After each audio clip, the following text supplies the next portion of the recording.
Talent hits a target no one else can hit. Genius hits a target no one else can see. Compassion is the basis of morality.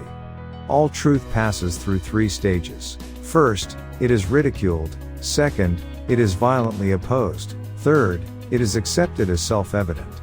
A man can be himself only so long as he is alone, and if he does not love solitude, he will not love freedom, for it is only when he is alone that he is really free.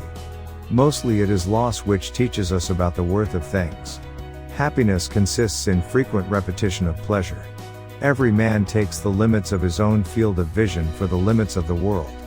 Compassion for animals is intimately associated with goodness of character, and it may be confidently asserted that he who is cruel to animals cannot be a good man. The person who writes for fools is always sure of a large audience. It is difficult to find happiness within oneself, but it is impossible to find it anywhere else. That when you're buying books, you're optimistically thinking you're buying the time to read them. Paraphrase of Schopenhauer. One should use common words to say uncommon things. We forfeit 3/4 of ourselves in order to be like other people. A sense of humor is the only divine quality of man. Treat a work of art like a prince, let it speak to you first. Thus, the task is not so much to see what no one yet has seen, but to think what nobody yet has thought about that which everybody sees. A high degree of intellect tends to make a man unsocial. Great men are like eagles, and build their nest on some lofty solitude. Religion is the masterpiece of the art of animal training, for it trains people as to how they shall think. Life is a constant process of dying. Hope is the confusion of the desire for a thing with its probability. No rose without a thorn, but many a thorn without a rose. Marrying means to have one's rights and double one's duties. I have not yet spoken my last word about women. I believe that if a woman succeeds in withdrawing from the mass, or rather raising herself from above the mass, she grows ceaselessly and more than a man. We can regard our life as a uselessly disturbing episode in the blissful repose of nothingness. Every parting gives a foretaste of death, every reunion a hint of the resurrection. If I maintain my silence about my secret, it is my prisoner. If I let it slip from my tongue, I am its prisoner. The shortness of life, so often lamented, may be the best thing about it. The world is my idea. Buying books would be a good thing if one could also buy the time to read them, but as a rule the purchase of books is mistaken for the appropriation of their contents. Change alone is eternal, perpetual, immortal. The safest way of not being very miserable is not to expect to be very happy. Almost all of our sorrows spring out of our relations with other people. There is no more mistaken path to happiness than worldliness. Wealth is like seawater. The more we drink, the thirstier we become, and the same is true of fame. If we were not all so interested in ourselves, life would be so uninteresting that none of us would be able to endure it. Life swings like a pendulum backward and forward between pain and boredom. The life of every individual, viewed as a whole and in general, and when only its most significant features are emphasized, is really a tragedy, but gone through in detail it has the character of a comedy. To feel envy is human, to savor schadenfreude is devilish. Faith is like love, it does not let itself be forced.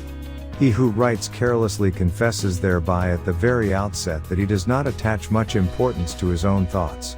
The business of the novelist is not to relate great events, but to make small ones interesting. Politeness is to human nature what warmth is to wax. Music is the melody whose text is the world. Sleep is the interest we have to pay on the capital which is called in at death, and the higher the rate of interest and the more regularly it is paid, the further the date of redemption is postponed. Reading is thinking with someone else's head instead of one's own. I have long held the opinion that the amount of noise that anyone can bear undisturbed stands in inverse proportion to his mental capacity and therefore be regarded as a pretty fair measure of it. We seldom think of what we have, but always of what we lack. There are very few who can think, but every man wants to have an opinion, and what remains but to take it ready-made from others, instead of forming opinions for himself. Rascals are always sociable, and the chief sign that a man has any nobility in his character is the little pleasure he takes in others' company. If we suspect that a man is lying, we should pretend to believe him, for then he becomes bold and assured, lies more vigorously, and is unmasked. To free a man from error is to give, not to take away. Knowledge that a thing is false is a truth. Error always does harm. Sooner or later it will bring mischief to the man who harbors it. Ordinary people merely think how they shall spend their time. A man of talent tries to use it. What a man is contributes much more to his happiness than what he has or how he is regarded by others. Life is full of troubles and vexations, that one must either rise above it by means of corrected thoughts, or leave it.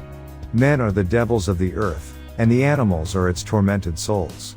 That I could clamber to the frozen moon, and draw the ladder after me, to find out your real opinion of someone, judge the impression you have when you first see a letter from them.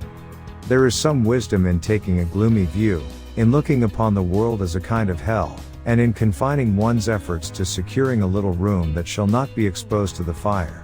Whatever torch we kindle, and whatever space it may illuminate, our horizon will always remain encircled by the depth of night. After your death, you will be what you were before your birth. Scholars are those who have read in books, but thinkers, men of genius, world enlighteners, and reformers of the human race are those who have read directly in the book of the world. Life is short and truth works far and lives long. Let us speak the truth. There is no absurdity so palpable but that it may be firmly planted in the human head if you only begin to inculcate it before the age of 5, by constantly repeating it with an air of great solemnity. Everyone takes the limits of his own vision for the limits of the world. Animals hear about death for the first time when they die. No one writes anything worth writing, unless he writes entirely for the sake of his subject. Each day is a little life. For where did Dante get the material for his hell, if not from this actual world of ours? For the world is hell, and men are on the one hand the tormented souls and on the other the devils in it. Night gives a black look to everything, whatever it may be. We seldom speak of what we have but often of what we lack. Buying books would be a good thing if we also could buy the time to read them. A genuine work of art can never be false, nor can it be discredited through the lapse of time, for it does not present an opinion but the thing itself. Nature shows that with the growth of intelligence comes increased capacity for pain, and it is only with the highest degree of intelligence that suffering reaches its supreme point. Solitude will be welcomed or endured or avoided, according as a man's personal value is large or small. Clio, the muse of history, is as thoroughly infected with lies as a street whore with syphilis. Marrying means, to grasp blindfolded into a sack hoping to find out an eel out of an assembly of snakes. To be alone is the fate of all great minds, a fate deplored at times, but still always chosen as the less grievous of two evils. Truth is most beautiful undraped. No rose without a thorn.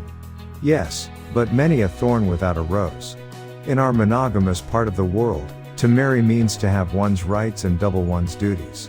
Money is human happiness in the abstract, and so the man who is no longer capable of enjoying such happiness in the concrete, sets his whole heart on money. In the end everyone stands alone, and the important thing is who it is that stands alone. The two enemies of human happiness are pain and boredom. The fourfold root of the principle of sufficient reason is anything perceived has a cause. All conclusions have premises. All effects have causes. All actions have motives. If God made this world, then I would not want to be the God. It is full of misery and distress that it breaks my heart. Universal compassion is the only guarantee of morality. Any foolish boy can stamp on a beetle, but all the professors in the world cannot make a beetle. Other people's heads are too wretched a place for true happiness to have its seat. Men need some kind of external activity, because they are inactive within. The conviction that the world and man is something that had better not have been, is of a kind to fill us with indulgence towards one another. For it is a matter of daily observation that people take the greatest pleasure in that which satisfies their vanity, and vanity cannot be satisfied without comparison with others. The more unintelligent a man is, the less mysterious existence seems to him. A man who has not enough originality to think out a new title for his book will be much less capable of giving it new contents. Honor has not to be won, it must only not be lost. Thus also every keen pleasure is an error and an illusion, for no attained wish can give lasting satisfaction. Every man mistakes the limits of his vision for the limits of the world. If at any moment time stays his hand, It is only when we are delivered over to the miseries of boredom